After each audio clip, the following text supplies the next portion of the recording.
Dia sama-sama kita muliakan pada guru kita semua, Ahmad Wifaq, serta para sahabatnya yang lain. Jadi insyaAllah kita sambung kita punya pengajian pada fasa yang kelima, fi bayani wa ijmali wa ta'allaqu bihi masail.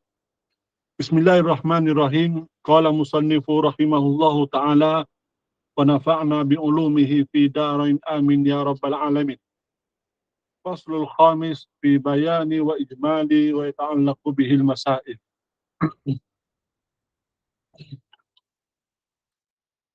Al-mas'alatu ula, inna Nabiya sallallahu alaihi wasallam kana mubayyinan biqawlihi wa fi'lihi wa iqrarihi lamma kana mukallafan bidzalika qawlihi ta'ala wa anzalna ilaika dzikra litubayyina lin-nas ma nuzila ilaihim wa kana yubayyinu biqawlihi kama qala fi hadits at-talaq fatilka iddatul lati amara Allah an yutallaqa laha an-nisa. Wa qala li Aisyata hina sa'altuhu an qaulillahi ta'ala fa sawfa yuhasabu hisaban yasira. Innama dzalika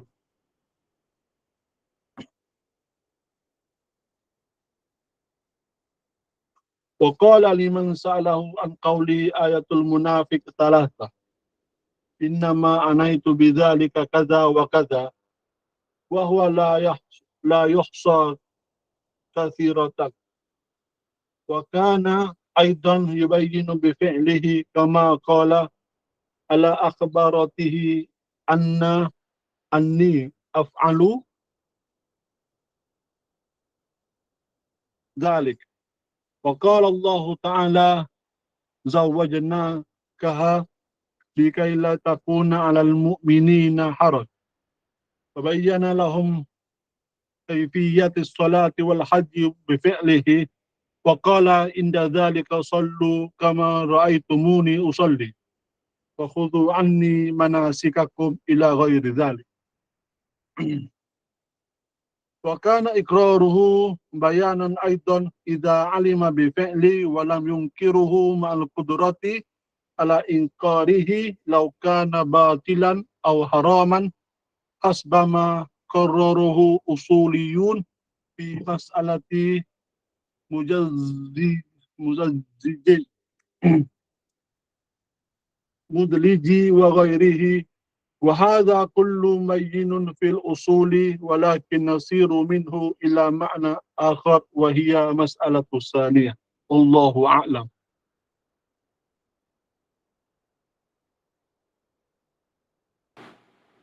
بارك الله فيك وزادك الله علما وفهما وحرصا.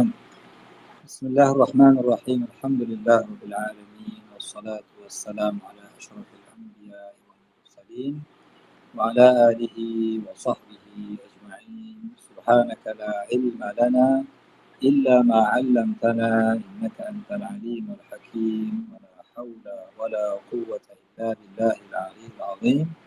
اللهم اجعل أعمالنا كلها صالحة ولوجهك خالصة ولا تجعل فيها لأحد شيئا. أما بعد، فخير ما أحييكم به تحية الإسلام، وتحية الإسلام السلام. السلام عليكم ورحمة الله وبركاته.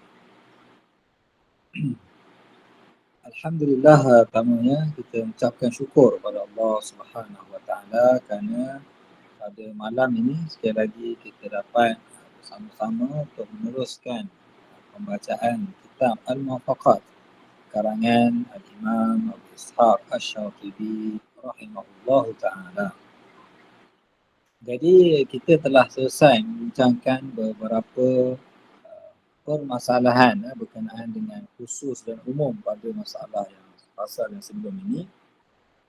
Jadi insya-Allah pada fasal ini insya-Allah kita akan membicarakan al-faslul khamis, fasal yang kelima ini kita akan membicarakan tentang al-bayan wal ijmal. Al-bayan wal ijmal. Jadi bayan ini mudahnya kita kata perkara yang jelas atau lafaz yang jelas ataupun sesuatu yang jelas, al-bayan. ataupun juga bermaksud penjelasan. Bayan itu adalah penjelasan. Adapun ijmal ini dia benda yang tidak jelas, sesuatu yang tidak jelas. Mujmal maksudnya ada ihtimal, ada kebarangkalian, ada kemungkinan maksud yang lain.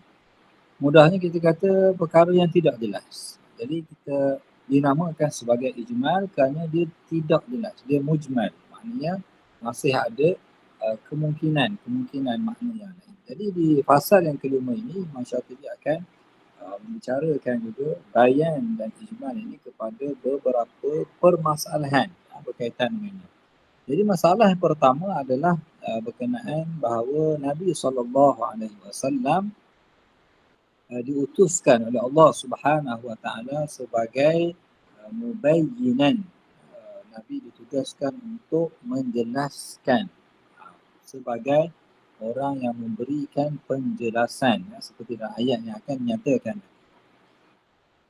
Cumanya di sini Imam Syatibi nak bawa kaedah pada kita bahawa Nabi Muhammad sallallahu alaihi wasallam adalah nabi yang membawa penjelasan dengan kata-katanya, biqaulihi, sabda-sabdanya, dan juga dengan perbuatan Nabi SAW juga adalah penjelasan. Dan juga dengan ikrar Nabi SAW juga adalah penjelasan. Semua itu adalah al-bayan ataupun Nabi SAW sebagai seorang yang memberikan penjelasan, mubayyinan. Kenapa begitu? Kenapa kita kata kata-kata Nabi itu adalah mubayyin? Dia punya perbuatan dia juga mubayyin dan ikrar dia mubayyin kerana Nabi SAW telah ditugaskan mukallafan bidzalika, telah diperintahkan, telah ditugaskan oleh Allah Subhanahu Wa Taala supaya menjelaskan, seperti dalam firman-Nya di sini, wa anzalna ilaika dzikr, dan kami telah menurunkan kepada kamu wahai Muhammad az-zikr, iaitu Al-Quran itu sendiri, litubayyina linnas ma nuzzila ilaihim, supaya kamu menjelaskan kepada manusia apa yang telah diturunkan kepada mereka. Jadi tugas Nabi Muhammad SAW adalah menjelaskan ataupun menjadi sebagai seorang yang menjelaskan apa yang terkandung di dalam Al-Quran.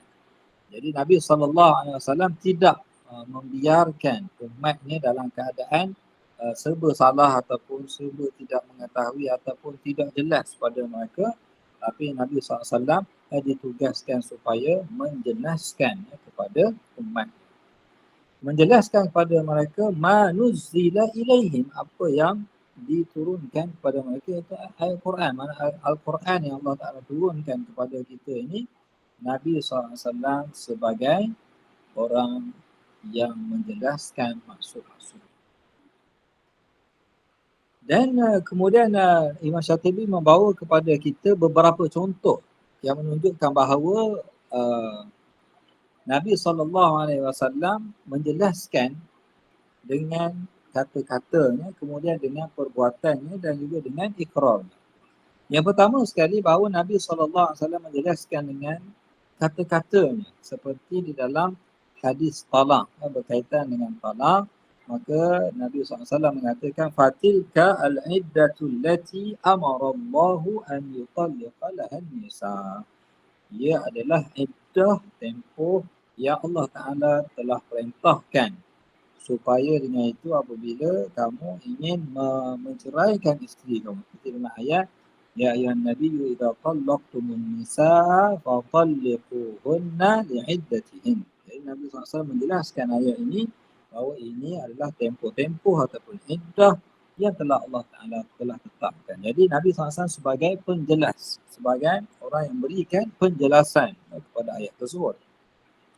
Dan juga dalam kisah Aisyah radhiyallahu ta'ala anha ketika mana bertanya tentang firman Allah Ta'ala, iaitu fasawfa yuhasabu hisaban yasira. Apakah yang maksud dengan hisab yang yasir ini? Hisab yang mudah ini, maka Nabi SAW menjelaskan itu adalah al-ard, itu adalah macam pembentangan, bukan hisab. Bukan itu yang dimaksudkan yang hisab. Kerana sesiapa yang dihisabkan maka mereka tidak selamatlah seperti dalam hadis yang lain. Maka dengan itu Nabi SAW juga menjelaskan dalam sabdanya yang lain tentang sifat-sifat orang munafik. Liman sa'alahu an qawlihi ayatul munafiq thalas. Nabi para sahabat, beberapa orang para sahabat datang berjumpa dengan Nabi SAW bertanya, adakah orang yang ada ayat-ayat apa tanda-tanda dan sifat munafik, maka mereka inilah orang munafik? Maka Nabi SAW menjelaskan, innama anitu. Maknanya apa yang aku maksudkan bidzalika kadza wa kadza. Dijelaskan bahawa yang dimaksudkan dengan pecah amanah tersebut, dengan orang yang mungkir janji tersebut, apa yang dimaksudkan itu adalah semua yang berdasarkan kepada ayat-ayat Quran yang Allah Ta'ala menjelaskan sifat-sifat orang munafik. Jadi Nabi SAW menjelaskan 3 ayat munafik atau 3 tanda-tanda orang munafik itu berdasarkan pada ayat Quran sebagai penjelasan. Dan kata Imam Syatibi, ini hanya contoh saja. Kata kalau kita nak cari lagi, banyak lagi contoh-contoh yang lain menunjukkan bahawa sabda Nabi SAW adalah merupakan bayan ataupun Nabi SAW sebagai mubayyin. Kemudian Imam Syatibi bawa pula contoh wa kana aidan yubayyinu bi fi'lihi. Nabi SAW juga menjelaskan dengan perbuatan baginda. Seperti dibawakan contoh di sini kisah ini Ummu Salamah, kisah Ummu Salamah di sini iaitu ala akhbartihi anni af'alu dhalika, iaitu kisah di mana ada orang sahabat yang bertanya, adakah orang yang berpuasa kalau dia bercium dengan isterinya adakah batal puasa? Maka Nabi SAW menjelaskan, beritahu kepada Ummu Salamah, beritahukan kepada mereka bahawa aku melakukan perbuatan tersebut. Dia nak cerita perbuatan Nabi SAW itu adalah penjelasan. Ala akhbarti anni af'al, mana aku buat perkara tersebut. Jadi perbuatan baginda itu penjelasan juga kepada umatnya. Dan juga dalam kisah yang lain, iaitu kisah perkahwinan Nabi SAW dengan Zainab, wa qala ta'ala zawwajnakaha likai la yakuna 'alal mu'minina haraj.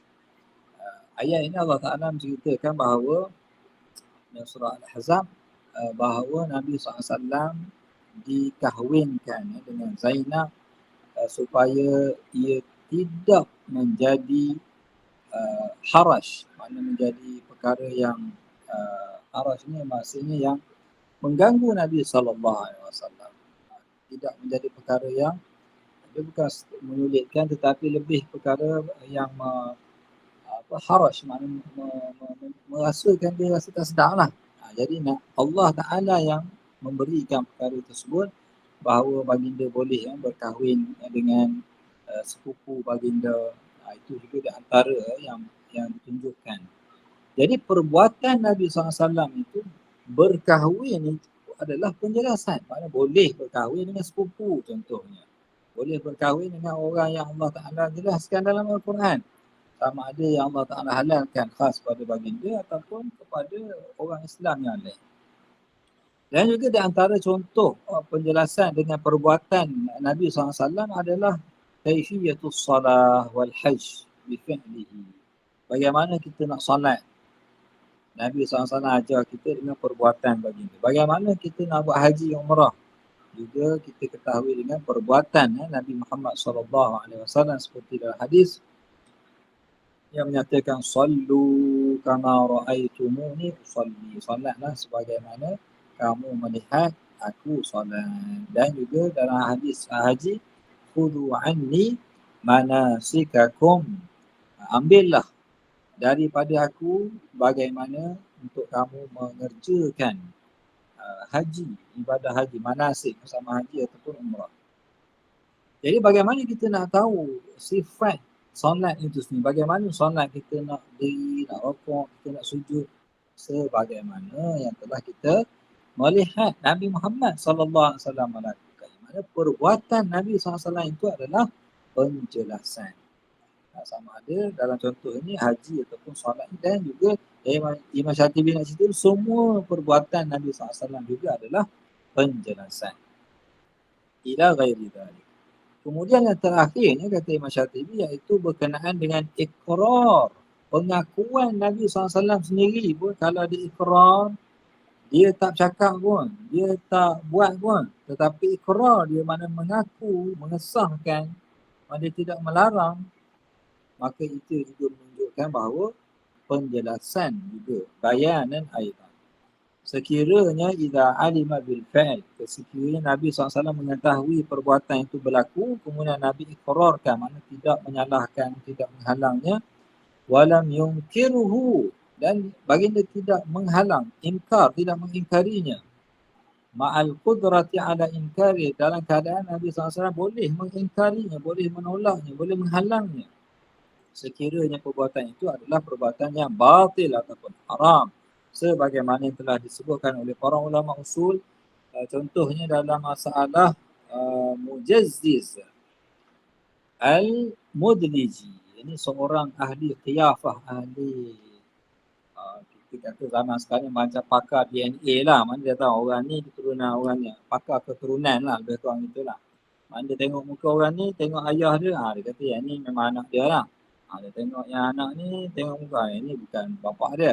Mana ahli pakar dalam bidang DNA manusia ni, mana boleh tahu ni keturunan mana, zaman Nabi SAW.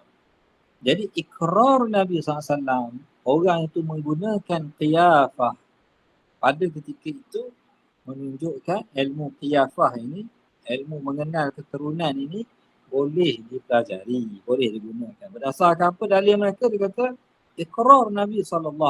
Dan ikrar ini adalah penjelasan. Jadi oleh kerana penjelasan maka boleh digunakan. Dan lain-lainnya. Dan semua ini kata Imam Syafi'i, kulluhu mubayyanun fil usul. Kalau ini telah dijelaskan oleh ulama usul dalam kitab usul. Tetapi ini bukan yang Imam Syatibi nak cerita. Kita tahu manhaj Imam Syatibi ni, kalau ulama usul dah cerita habis dah, dia tak payah cerita lah. Dia kata tengoklah, rujuklah kitab usul. Tetapi yang dia nak cerita ni benda lain. Walakin nasiru minhu ila ma'nan akhar. Yang kita nak bincang ni makna yang lain. Ada lagi perkara yang akan dibincangkan, yang akan dijelaskan, iaitu dalam masalah yang kedua, al-mas'alatu ats-tsaniyah. Tafadhal. Bismillahirrahmanirrahim. Al-mas'alatu tsaniyatu. وذلك أن عالم وارث النبي صلى الله عليه وسلم فالبيان في حقه لا بد منه من حيث هو عالم والدليل على ذلك أمران أحدهما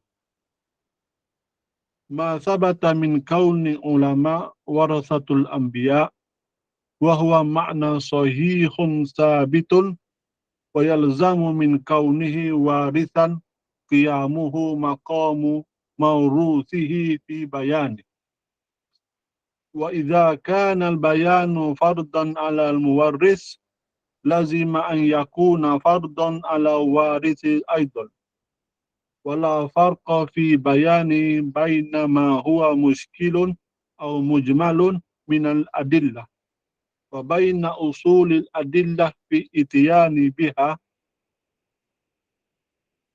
وأصل التبليغ بيان لحكم الشريعة وبيان مبلغ مثله بعد التبليغ والثاني ما جاء من أدلة على ذلك بالنسبة إلى العلماء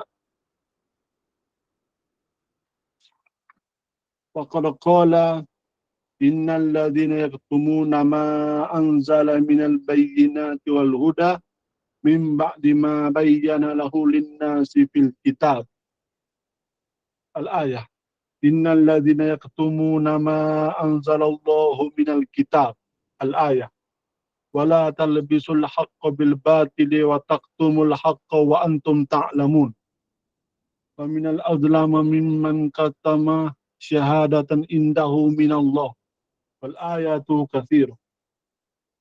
وفي الحديث ألا ليبلغ الشاهد منكم غائب. وقال لا حسد إلا في اثنتين، رجل أتاه الله مالا فسلطه على حلقته في الحق، ورجل أتاه الله حكمة فهو يقضي بها ويعلمهما. وقال من أشراط الساعة أن يرفع العلم ويظهر الجهل، والأحاديث في هذا الكثير، ولا خلاف في وجوب البيان على العلماء، وبيان يشمل البيان على الابتداء والبيان بالنصوص واردة وتكاليف متوجهة.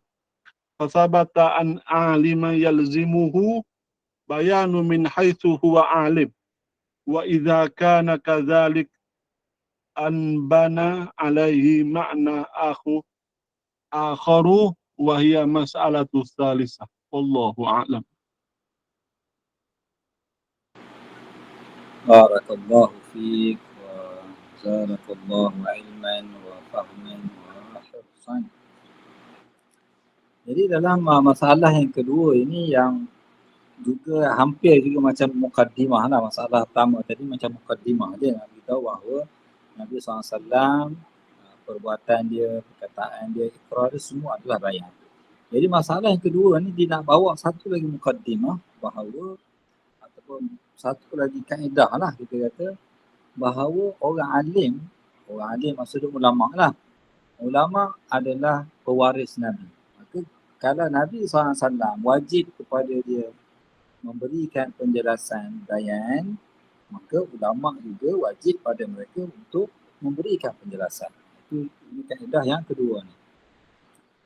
Kerana dia kata wadzalika annal alima, orang alim, para ulama ni adalah warithu an-nabi sallallahu alaihi wasallam. Maka al-bayanu fi haqqihi la budda minhu. Maka para ulama ni dia kena memberikan penjelasan, menjelaskan bayan. Kerana apa? Kerana min haitsu huwa alim, kerana dia ulama. Ulama ni pewaris Nabi, maka kalau orang yang mewarisi Nabi dia kena jelaskan sebagaimana Nabi SAW telah menjelaskan. Dan dalilnya ada dua perkara. Dia kata yang pertamanya, apa yang telah sabit min kaunil ulama warathatal anbiya. Dalam hadis yang menyatakan bahawa para ulama adalah merupakan pewaris Nabi. Maknanya berdasarkan hadis dan juga dalil-dalil yang lain menunjukkan perkara tersebut. Dan makna ini, makna para ulama adalah pewaris Nabi adalah makna yang sahihun sabit. Makna yang betul dan sabit begitu. Makna banyak dalil lah, bukan berdasarkan hadis itu saja. Kita sebelumnya dah bincang dah pasal umum dan khusus. Yang ni bila Imam Syatibi kata makna sahih ni berdasarkan makna istiqra'i, umum istiqra'i, bukan berdasarkan satu lafaz tu saja. Bukan berdasarkan hadis tu saja. Maka oleh itu yalzamu min kaunihi warithan, maka menjadi lazim apabila dia menjadi pewaris Nabi, qiyamuhu maqamu mawruthihi fil bayan, maka hendaklah dia juga menjalankan tugas apa yang telah diwariskan kepadanya, itu ilmu tersebut, fil bayan. Ilmu yang dia dapat tu dia kena jelaskan, kena sampaikan.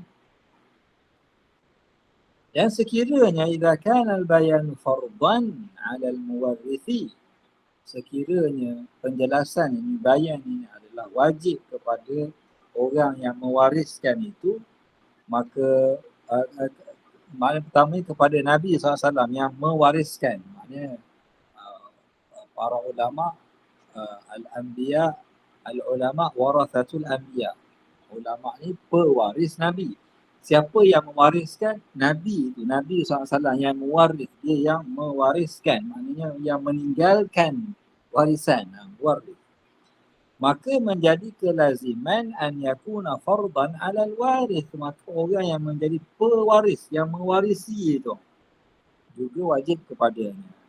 Dan tidak adalah beza di antara bayan apa yang muskil, apa yang ada kemuskilan ataupun apa yang mujmal yang tidak jelas daripada dalil-dalil, dan juga antara usul-usul dalil itu sendiri, dalil yang ada usulnya perlu dijelaskan. Maka semua itu adalah fa'aslu tabligh bayan, menyampaikan.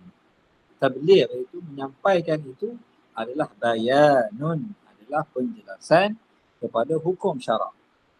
Dan wa bayanul mubligh mithluhu ba'da tabligh. Dan samalah juga orang yang ditugaskan untuk menyampaikan sama selepas dia telah menyampaikan. Nabi SAW telah menyampaikan pada para sahabat. Jadi tugas para sahabat untuk apa? Menyampaikan kepada para tabi'in. Nah, para tabi' apa tugas mereka? Menyampaikan kepada anak murid dia, tabi' sampailah kepada kita hari ini adalah berdasarkan silsilah penyampaian, penjelasan sampai kepada kita pada hari ini.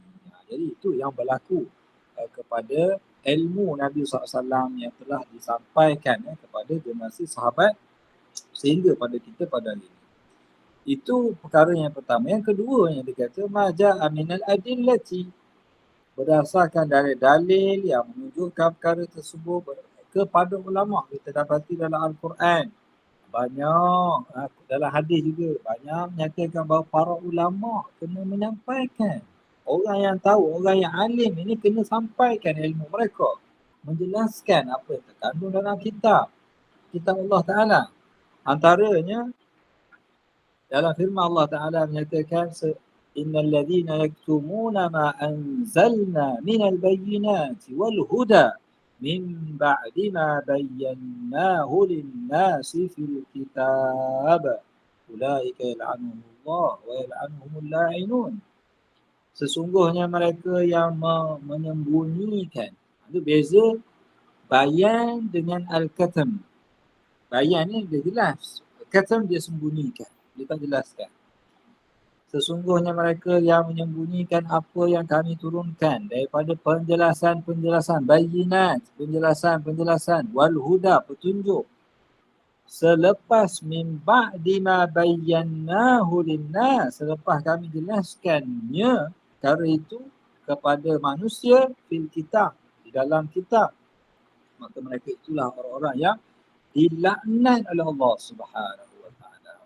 Jadi menyembunyikan ilmu, tidak menyampaikan, tidak menjelaskan adalah satu jenayah yang besar, mendapat laknat Allah Subhanahu wa taala. Dengan itu para ulama tak boleh menyembunyikan ilmu mereka. Dan kemudian ini ayat-ayat yang lain. Innal ladzina yaktumuna ma anzalallahu minal kitab. Selain pada ayat pertama tadi, ayat kedua juga menjelaskan mereka yang menyembunyikan yaktumuna ma anzalallahu minal. Mereka tidak jelaskan apa yang ada dalam kitab Allah Ta'ala.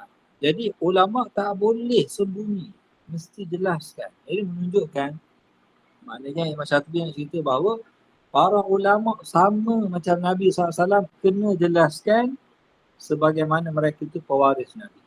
Maknanya bukan kita kata waris begitu saja, waris ilmu habis kita. Tidak, waris juga berperanan, bertanggungjawab, berkewajipan untuk menyampaikan. Dan juga dalam ayat wala talbisul haqqa bil batil wa taktumul haqqa wa antum ta'lamun. Dan jangan kamu, ni cerita Bani Israel kan. Jangan kamu mencampur adukkan antara yang hak dan batil. Dan kamu menyembunyikan yang benar, kebenaran dalam keadaan kamu mengetahuinya. Itu sifat orang yang orang Bani Israel yang Allah Ta'ala laknat mereka. Dan juga dalam ayat yang lain menyatakan wa man azlamu mimman katama syahadatan indahu min Allah. Tidak ada orang yang lebih zalim. Maksudnya paling zalim, orang yang teruk sangat adalah orang yang menyembunyikan syahadatan indahu, penyaksian. Ini cerita juga pasal ahli kitab. Mana mereka dah tahu, menyaksikan kebenaran yang ada dalam kitab Allah Ta'ala, kemudian mereka sembunyikan. Maka mereka ni orang yang paling tidak ada orang lebih zalim daripada mereka. Mana mereka lah yang paling zalim. Bila mereka menyembunyikan apa yang telah Allah Ta'ala turunkan, yang Allah Ta'ala telah jelaskan. Dan kata Imam Syatibi, ayat kathira. Ini banyak lagi ayat-ayat lain. Dalam hadis pun ada juga. Dia kata antaranya hadis yang mana Nabi SAW menyatakan ala yablugha asyahidu minkumul ghaib. Hendaklah orang yang menyaksikan, maknanya hadir pada hari ini, menyampaikan kepada orang yang tidak hadir, orang yang gaib. Gaib ini bukan pakai ilmu gaib, maksudnya dia tidak hadir. Gaib lah, tidak hadir. Jadi orang yang hadir kena sampaikan pada orang yang tidak hadir. Jadi nak sampaikan tu, penyampaian itu adalah wajib. Kena sampaikan lah, maknanya bukan dia dah dengar kuliah tadi, dah dengar dah hadis Nabi tu senyap pula balik rumah. Tidak, kena sampaikan pada orang yang tidak tahu. Itu tugas dia. Dan juga dalam hadis yang lain, la hasada illa fitnatain, tidak ada hasad, dengki melainkan. Dia bukan dengki lah, hasad lah dalam ni. Hasad maksudnya dengki jugalah. Kalau bahasa kita dengki tu macam buruk sangat. Hasad ni nampak macam okey sikit sebab dalam hadis ni kata boleh hasad. Boleh berhasad melainkan la hasada, makna tak boleh berhasad dengki melainkan dua keadaan boleh berhasad.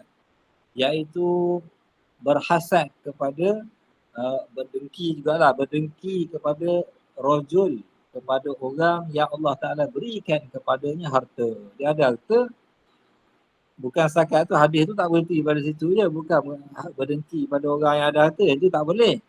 Tetapi orang yang ada harta fasallatahu ala halakatihi fil haq. Orang yang menyumbangkan semua hartanya dalam Allah Ta'ala. Dia ada harta tapi hartanya ala halakatih, maknanya dia habiskan harta dia jalan Allah Ta'ala ataupun di atas kebenaran. Maknanya Allah Ta'ala beri pada dia harta, habis harta dia untuk apa? Untuk kebenaran. Yang ini boleh kita berhasad. Berhasad maksudnya kalaulah aku ada harta tu aku pun nak jadi macam dia juga. Maksudnya nak menyumbang di jalan Allah Ta'ala. Yang tu tak apalah. Bukan hasad tu maksud kita dengki, kita santau dia. Tak, itu tak boleh lah. Itu haram lah. Kalau kita bunuh, tangkap dia, cedera, tak boleh lah. Hasad tu maksudnya kalau Allah Ta'ala beri pada aku, aku pun nak buat macam tu. Berdengki macam tu lah. Dan hasad yang kedua yang boleh juga adalah orang yang Allah Ta'ala berikan kepadanya hikmah, ilmu lah. Dan dia menggunakan ilmu, yaqdi biha, dia menggunakannya. Wa yu'allimuha, dia sampaikan pula ilmu dia. Ini yang Imam Syatibi nak cerita, maknanya menyampaikan. Itu yang perlu menjadi kewajipan. Dan juga dalam hadis yang lain menyatakan min asyratis sa'ati, antara tanda-tanda kiamat adalah an yurfa'al ilm wa yadhharul jahlu. Antara tanda-tanda kiamat adalah ilmu tu diangkat. Dia bukan kita tengok ilmu tu angkat jadi naik kat UFO, tak ada lah begitu. Maksudnya diangkat itu seperti dalam hadis lain lah. Al-ilmu yuntaza'u, diangkat bi mautil ulama, dengan kematian para ulama. Idza mata alimun, bila mati orang alim, habislah ilmu. Ilmu tu ada di dalam dada orang berilmu ataupun ulama. Bila mati seorang alim, ilmunya juga matilah. Mati maksudnya apa yang dia dah, kalau dia dah tulis, dia ada penulisan, alhamdulillah lah, terselamat dah, ilmu dah ada dalam kitab dia, kita boleh baca. Kalau kita pandai baca, kalau kita tak pandai baca, salah juga kan. Jadi di antara tanda-tanda kiamat adalah diangkat ilmu. Bila ilmu diangkat, maknanya dengan kematian para ulama, maka di sini akan berlaku yadhharul jahlu, akan berleluasalah kejahilan. Jadi apa di sini menunjukkan bila ulama tu tidak menyampaikan ilmu, antaranya sebab kematian, maka akan lahirnya kejahilan. Maka khulasahnya ulama wajib menyampaikan ilmu, kalau tidak kejahilan itu akan berleluasa.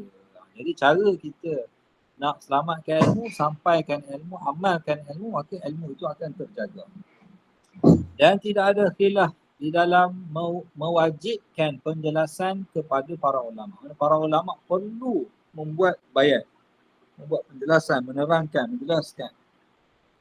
Dan bayan ini, penjelasan ini termasuklah penjelasan secara ibtidainya, permulaannya, sebagaimana telah dijelaskan oleh Nabi SAW. Dan juga bayan kepada nusus al-waridah, penjelasan tentang dalil yang ada, berdasarkan Al-Quran, tafsir Al-Quran, syarah hadis. Dan juga takalif al-mutawajjih, juga hukum hakam yang telah ditaklifkan, yang telah ditentukan, dia kena jelaskan dengan ilmu sulfiknya, dengan istinbatnya. Kalau berlaku perkara-perkara yang baru, mereka kena jelaskan. Berlaku COVID, mereka jelaskan hukum yang baru. Apa sahaja isu-isu yang baru, mereka kena jelaskan. Kalau umat perlu pada perkara tersebut. Maka dengan itu, fathabata annal alima, maka sabit bahawa para ulama ataupun alim ini hendaklah mereka menyampaikan al-bayan, menjelaskan min haitsu huwa alim, kerana dia seorang yang alim maka dia kena menyampaikan. Maka sekiranya begitu, in bana alaihi ma'nan akharu wahiyah, kalau sekiranya jelas pada kita perkara ini, maka di sini akan terbina satu lagi kaedah yang baru, kaedah lagi yang lain juga akan dijelaskan oleh Imam Syatibi di sini, wahya al-mas'alatu al-thalithatu. Boleh Boleh. Bismillahirrahmanirrahim. Al-mas'alatu thalithatu. Fanaqul idza kana bayanu yata'atta biqawli wa fi'li fala budda an yahsula dhalika binisbati ila al-alim kama hasala binisbati ila an-nabi sallallahu alaihi wasallam. Wa hakadha kana salafus salih mimman sara qudwatan bin-nas. Dalla ala dhalika manqulu anhum hasbama yatabayyanu fi asna' masail ala ithari hadha bihawlillah fala natawila bihi hahuna li'annahu takrar. Al-mas'alatu rabi'ah. Idza hasala bayanu biqawli wal fa'li mutabiq liqawli fahuwa ghayatu fil bayan.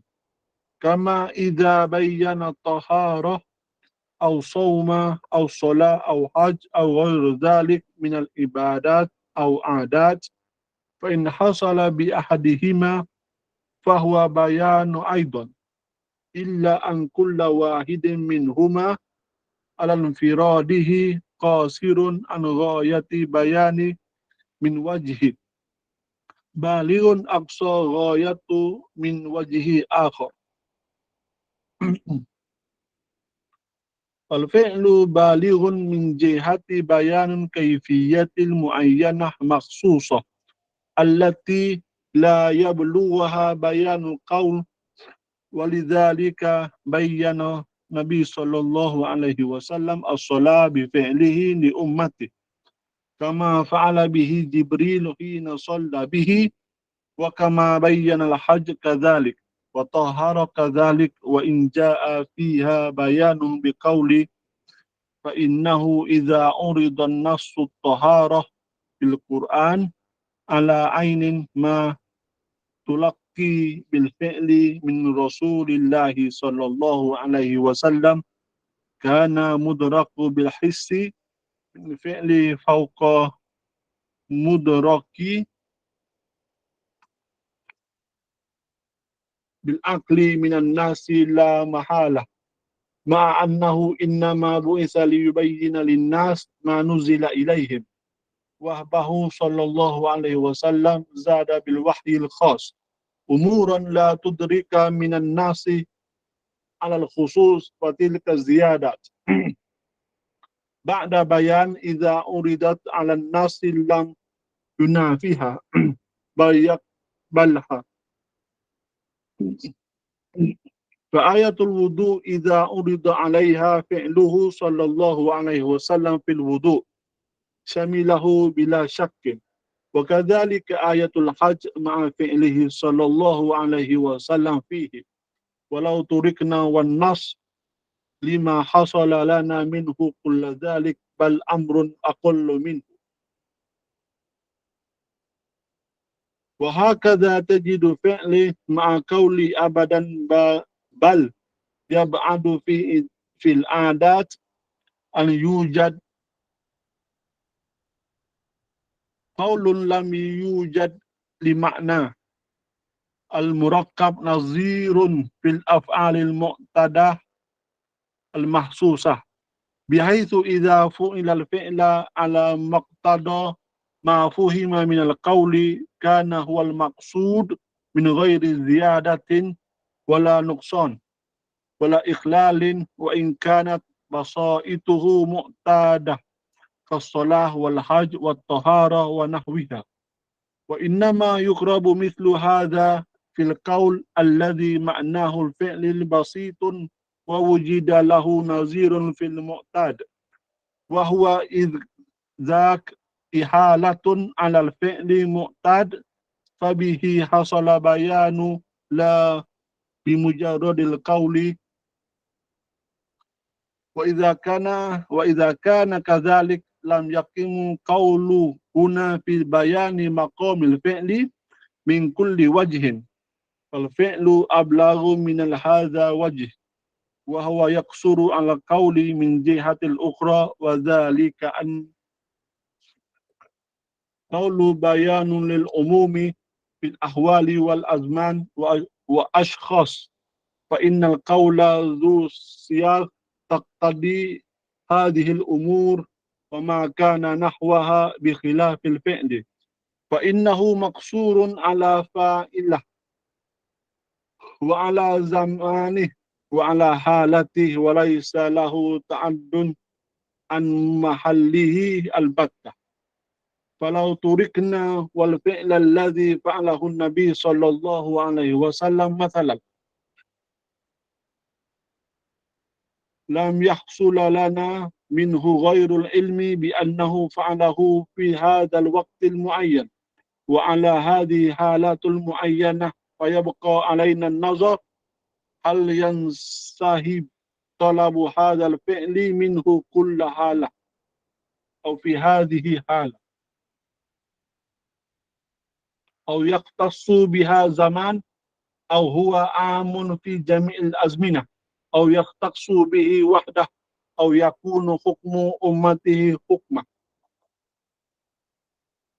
ثم بعد النظر في هذا يتصدى النظر آخر في الحكم هذا الفعل الذي فعله من أي نوع هو من الأحكام الشرعية وجميع ذلك وما كان مثله لا يتبين من النفس الفعل فهو من هذا الوجه قاصر عن غاية البيان ولم يصح إقامة الفعل مقام القول من كل وجه وهذا بيان بأدنى تأمل.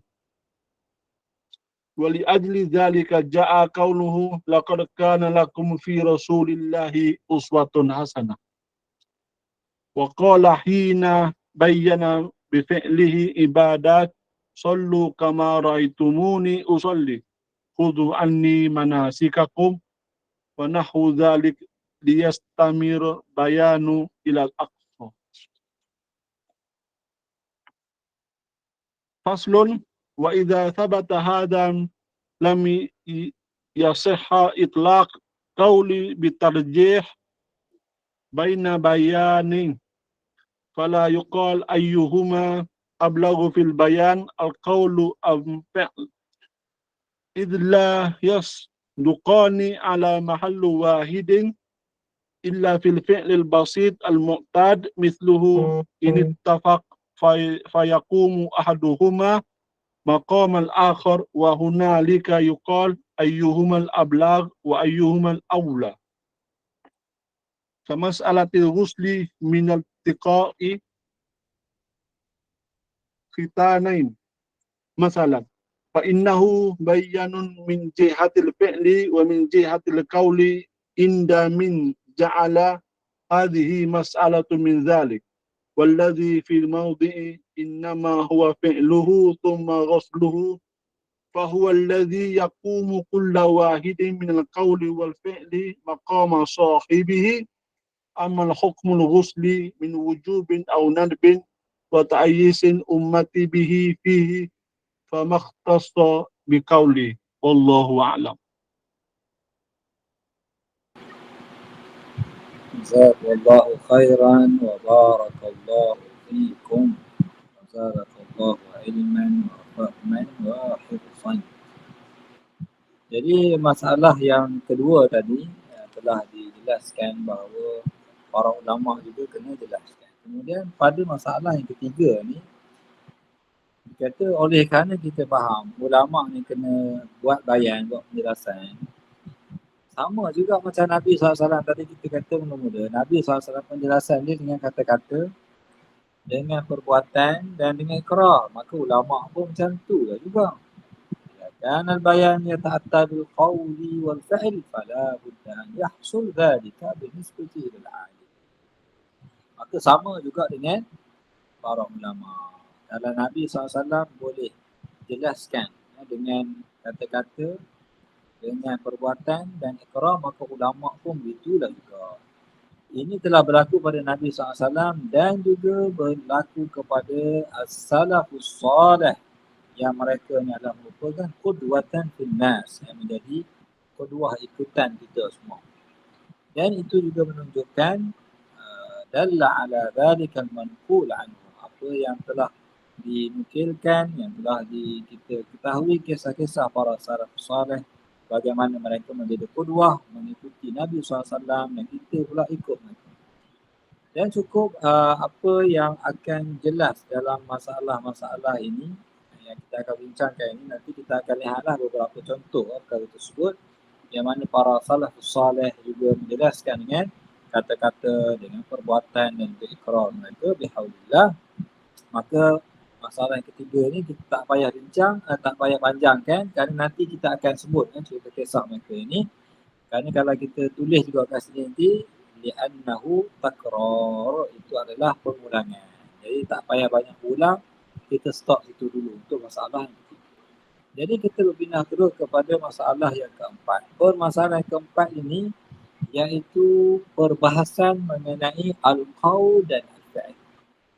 Di mana al-qaul dan fi'il, kalau ia kedua-duanya menjadi bayan, dua-duanya menjadi penjelasan, itu yang paling baik lah. Contoh kita ada hadis qauli dan ada hadis fi'li. Itu clear, mudah cerita. Mana kita ada ayat Quran dan ada penjelasan perbuatannya, contoh pada hadis. Macam solat lah. Dan Quran suruh kita solat, dan kemudian dalam hadis pun ada macam mana kita nak solat. Jadi clear habis cerita lah. Dan hadis juga ada hadis solat pasal qauli dan hadis qauli pasal solat, hadis fi'li pasal solat. Jadi itu penjelasan yang paling baik.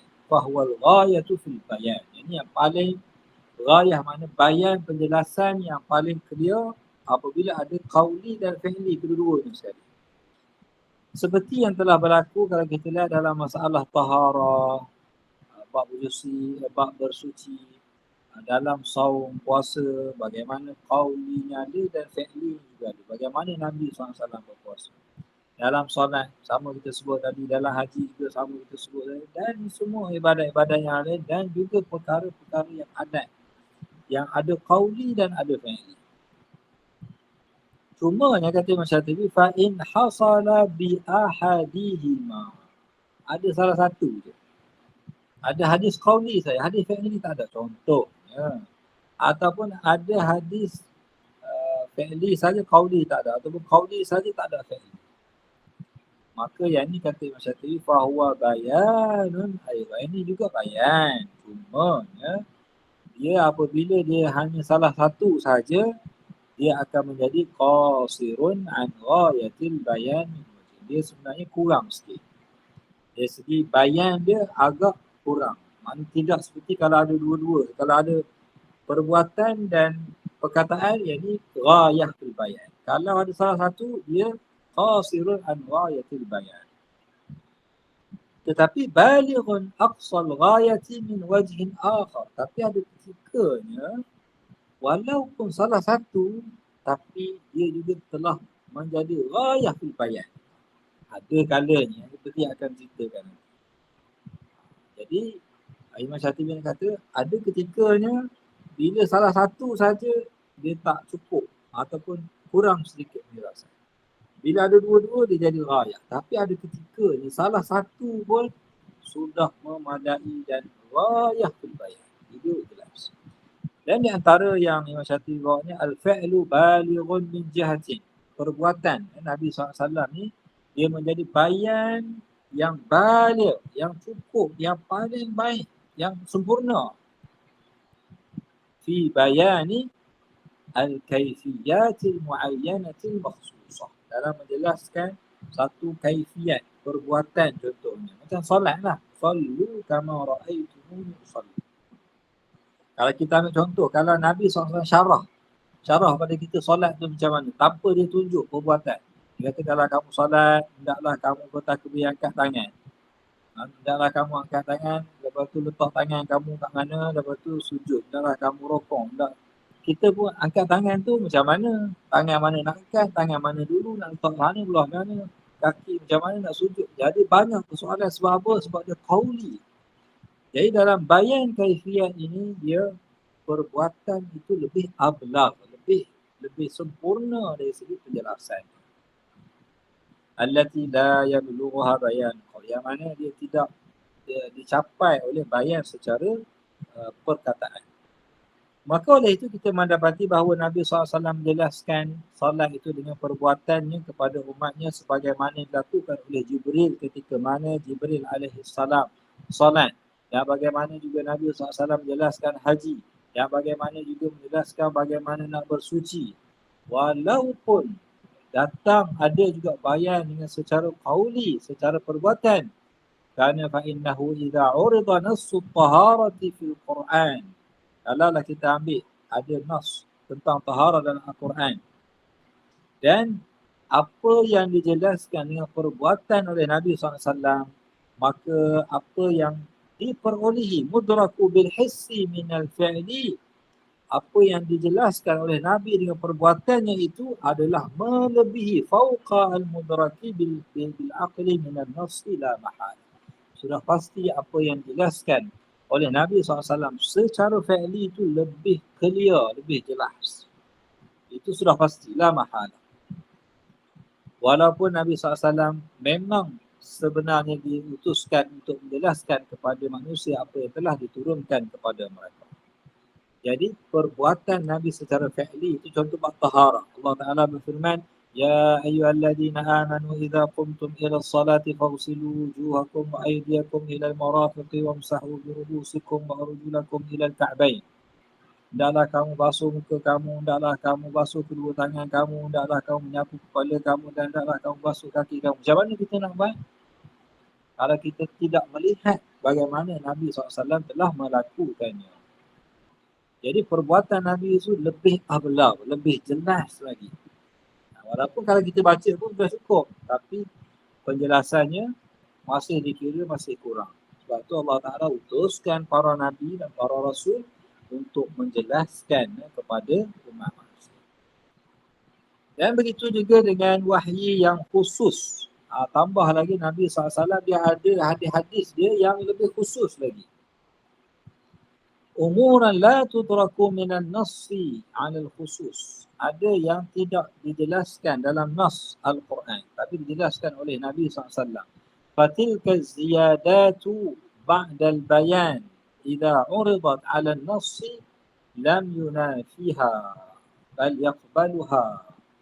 Kalau kita melihat hadis-hadis Nabi yang menjelaskan apa yang ada dalam Al-Quran itu sudah pasti kita dapati lebih clear dan lebih jelas dan tidak bercanggah dengan apa yang ada dalam Al-Quran. Contoh dia kata fa'ayatul wudu idza urida 'alaiha fi'luh sallallahu alaihi wasallam. Bila kita melihat wudu Nabi SAW, perbuatan Nabi, bagaimana Nabi SAW berwudu, dia telah merangkumi ayat wudu yang ada dalam ayat wudu. Yang Allah Ta'ala jelaskan bagaimana berwudu. Dengan perbuatan Nabi itu lebih, maknanya lebih syumul, Dia kata di sini syamalahu bila syakkin, telah meliputinya secara pasti, lebih syumul, lebih jelas, lebih clear. Sebab itu juga di antara hikmah Allah Ta'ala utuskan para rasul, maknanya untuk dijelaskan juga dengan perbuatan. Sama juga wa kadzalika ayatul hajj, dalam ayat haji bagaimana perbuatan Nabi SAW. Contoh ayat kata Arafah, kita pun pergilah ke Mekah, manalah Arafah, rupa-rupanya kena pergi cari dekat Jabal Rahmah. Jabal Rahmah saja. Tidak, Nabi SAW jelaskan di sini Arafah, di sini masuk Masjid Amirah itu contohnya di luar Arafah. Macam mana kita nak tahu tu? Ingat penjelasan perbuatan Nabi SAW. Bila Nabi duduk di luar sedikit tanah haram, kita tahu yang ini belum lagi. Di luar tanah Arafah mana juga belum lagi masuk Arafah.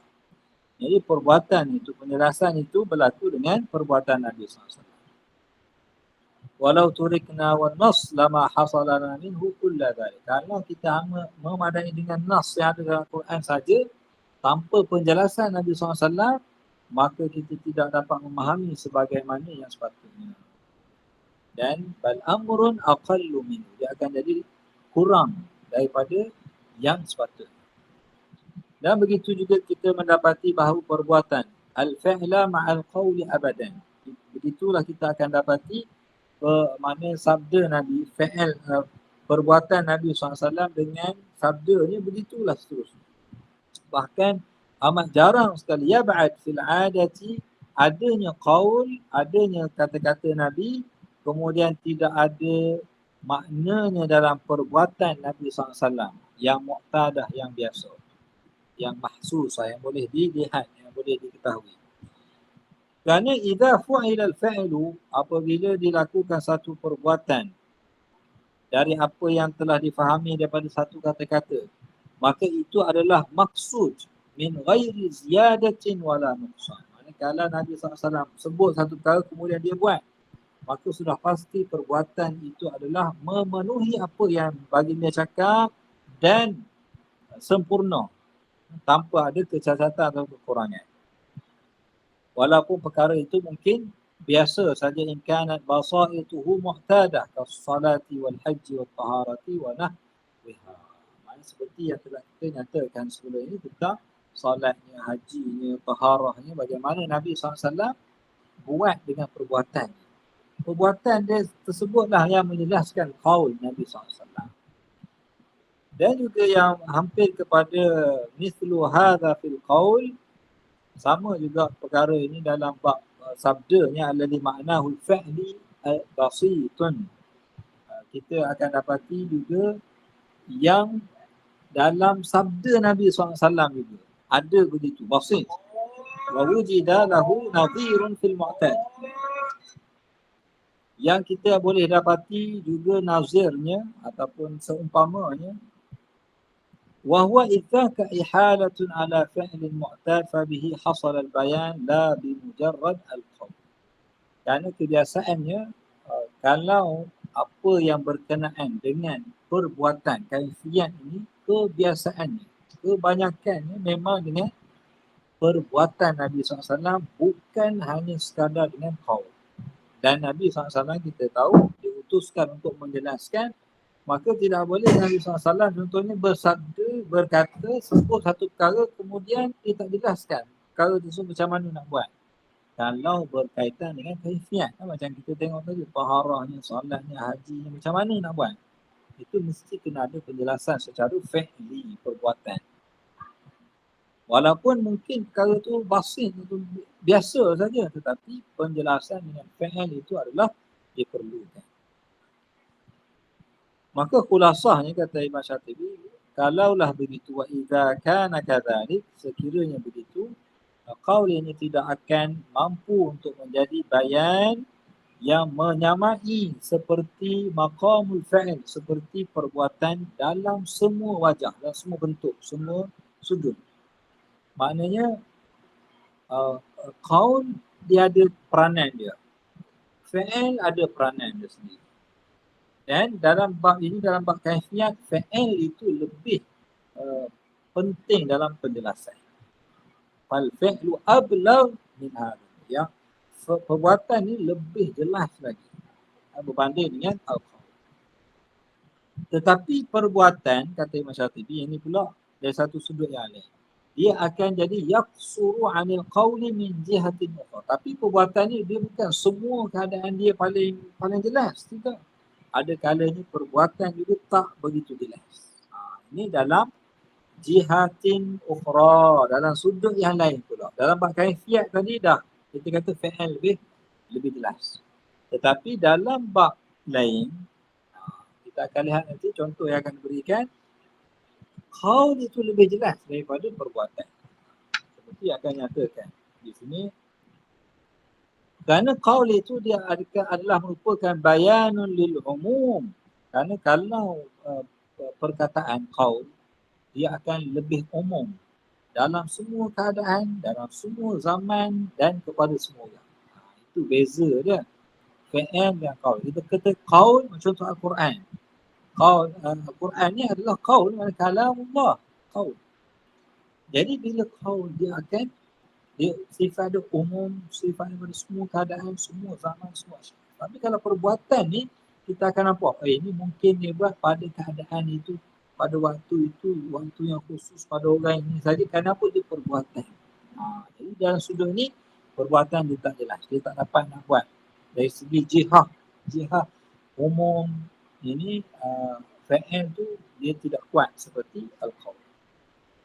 Kerana qaul ini mempunyai sirah dia yang membawa kepada perkara ini, kepada umum yang telah jelaskan. Berbeza di khilafil fi'il. Fi'il tak mampu buat perkara tersebut. Kerana fi'il ini maksur ala fa'ili, dia hanya pada orang yang buat tersebut saja, pada zaman dia, pada keadaan dia, dan dia tidak dikira mana tidak di luar konteksnya. Mana kita tengok perbuatan itu kenapa dilakukan waktu itu tersebut.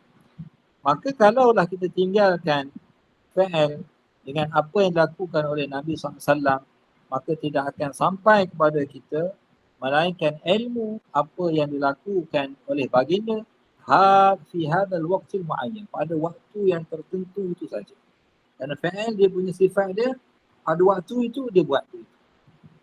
Dan dalam keadaan yang tertentu.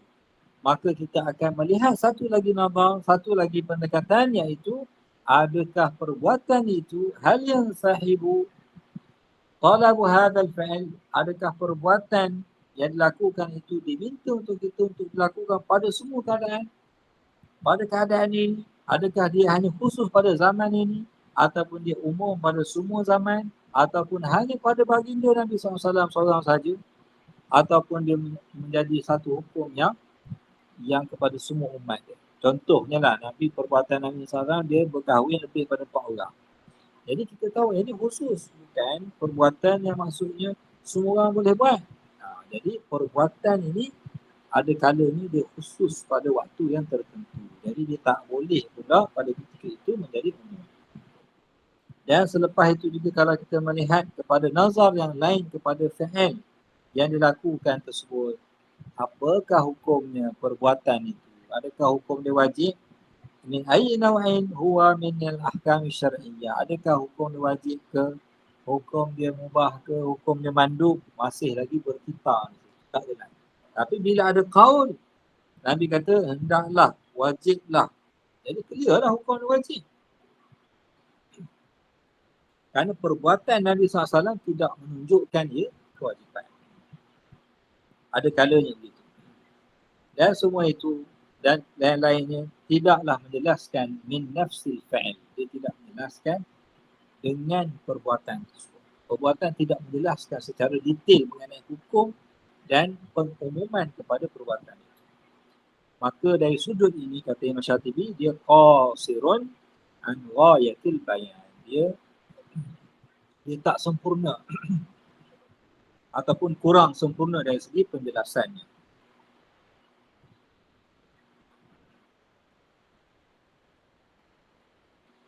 Maka oleh itu tidak sah untuk kita menggunakan perbuatan itu mengganti kata-kata. Kata-kata perlu juga. Dan ini juga adalah jelas kalau kita perhatikan. Dan juga berdasarkan ini juga datanglah ayat Al-Quran yang menyatakan laqad kana lakum fi rasulillahi uswatun hasanah. Bila kita baca kitab ni baca iswatun sebab mereka riwayat mereka baca iswatun hasanah. Betul lah. Kalau kita kat Malaysia ni kita baca uswatun hasanah, ikutan yang baik. Maka dengan itu jelas bayyana bi fi'lihi al-ibadat. Maka Nabi SAW telah menjelaskan dengan perbuatannya ibadat, contohnya solat, dan juga manasik, kudu anni manasikakum, dan juga lain-lainnya. Liyastamirral bayan ila aqsahu. Maka dengan perbuatan Nabi SAW menjelaskan ibadat ini, dan juga dengan, kalau kita tengok pada hadis ini, hadis qauli, sallu kama ra'aitumuni khudhu anni man, ini qauli. Dan lafaz itu sallu itu wajib lah, maknanya hendaklah kamu, wajib kamu solat. Jadi dia ada gabung, fi'li ada, qauli juga ada. Jadi dia akan membawa kepada yastamirul bayan ila aqsa, supaya penjelasan itu berterusan. Dia sifat dia jadi umum sebab qauli, dan fi'li itu adalah perbuatan. Itu memang dia akan jadi aqsahu, sehingga menjadi penjelasan yang sangat jelas. Dan fasal yang terakhir dalam masalah ini, apabila jelas perkara ini tidaklah sah menyatakan bahawa qauli itu adalah lebih rajih dalam kedua-dua penjelasan, baina bayan. Maka kalau kita nak tarjih qaul dengan fi'il, mana yang lebih arjah, kata Imam Syatibi, tidak sah ataupun tidaklah setepatnya kalau kita kata qaul itu lebih arjah daripada fi'il. Dan juga kita tidak mengatakan siapakah di antara keduanya yang lebih ablag, adakah qaul ataupun fi'il. Kerana tidaklah kedua-duanya ala mahallin wahid, dia tidak sama. Maksudnya keduanya ada peranannya. Fi'il ada peranan dia dan qaul ada peranannya pada waktu yang tertentu. Illa fil fi'lil basitul mu'tad, kecuali perbuatan yang sangat clear, sangat jelas, basit, yang biasa orang buat. Contoh makan, contohlah makan, orang tahulah macam mana nak makan. Tak payahlah Nabi ajar macam mana nak makan, macam mana nak masak nasi, macam mana nak tanam nasi, macam mana nak petik apa buah. Tak payahlah, tu orang tahulah buat sini. Benda basit yang biasa tu tak payah cerita lah. Macam mana nak berjalan ke, tak payahlah. Yang tu tak perlu diajar lah, benda tu biasa. Ittafa fayaqumu ahaduhuma maqaman akhar, maka cukup salah satu daripadanya dengan satu yang lain. Wa hunalika yuqal ayyuhuma abla wa ayyuhuma aula. Maka kalau dalam perkara ini mana yang lebih abla, yang lebih aula, yang lebih utama. Contohnya dalam masalah ini juga akan dibincangkan nanti, iaitu mandi ketika mana berlakunya hubungan kelamin di antara suami dan isteri. Masalah. Maka kata Imam Syatibi, dia adalah jelas dari segi perbuatan. Perbuatan itu perbuatan Nabi SAW sendiri yang mandi selepas bersama dengan isteri. Dan juga jelas dengan sabda Nabi SAW bagi siapa yang menjadikan masalah ini adalah berkenaan dengan qaul itu sendiri. Dan apa yang kita lihat, fi'al itu fil mawdi' innama huwa fi'luhu. Jelasnya bahawa kewajipan mandi bila bersama dengan isteri ini adalah perbuatan Nabi SAW sendiri. Itu lebih jelas, lebih clear Nabi SAW sendiri buat. Huwa fi'luhu thumma ghusluhu sallallahu alaihi wasallam. Wa huwa alladhi yaqumu kullu wahidin min al-qawli wal fi'li maqama sahibihi. Maka di sini ia telah menjadi kullun wahidin. Dia kedua-duanya, perbuatan Nabi ada dan qaul Nabi SAW juga ada. Tetapi di sini ada satu lagi sudut yang lain, iaitu dari segi hukum. Kalau Nabi SAW mandi lepas dia bersama dengan isteri, soalannya, hukum Nabi mandi itu wajib ke sunat? Jadi yang ini perlu kepada qaul. Kalau Nabi kata wajib, wajib lah. Kalau Nabi kata sunat saja, dia akan jadi sunat. Maka amma hukmul ghusli min wujubin aw nadbin wa ta'assal ummatu bihi fa mukhtassun bil qaul. Yang ini kena dengan kata-kata. Kalau Nabi kata wajib, clear dia jadi wajib. Kalau Nabi buat saja, Kalau mana contohnya lah, contoh hadis kata Nabi selepas dia bersama si dia mandi. Apa yang kita faham? Mandi itu wajib ke sunat? Jadi kita tak tahu. Tak dapat nak pasti. Mungkin wajib, mungkin sunat. Tapi bila adanya hadis qaul kata apabila bertemu dua khitan taklah wajib al-ghusl, maka jelas pada kita sebab Nabi dah sebut wajib, habis cerita. Jadi di sini qaul itu lebih clear dari sudut hukum. Tetapi dari segi kaifiat macam mana nak mandi, ni kena ikut dalam hadis fi'li. Wallahu a'lam. Okey, clear ke? Wadah. واضح. Okey, alhamdulillah. Macam mana kita cukup dulu? Ada soalan ke?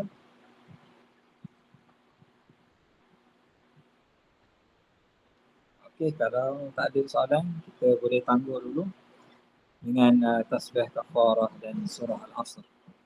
Subhanakallahumma wa bihamdika asyhadu an la ilaha illa anta astaghfiruka wa atubu ilaik. Bismillahirrahmanirrahim. Al-Asr innal insana lafi khusr illa alladhina amanu wa amilus salihati wa tawassaw bis-sabr. أقول قولي هذا وأستغفر الله العظيم لي ولكم ولسائر المسلمين والمسلمات بالله التوفيق والهداية والسلام عليكم ورحمة الله وبركاته. Terima kasih. Syukran Ustaz.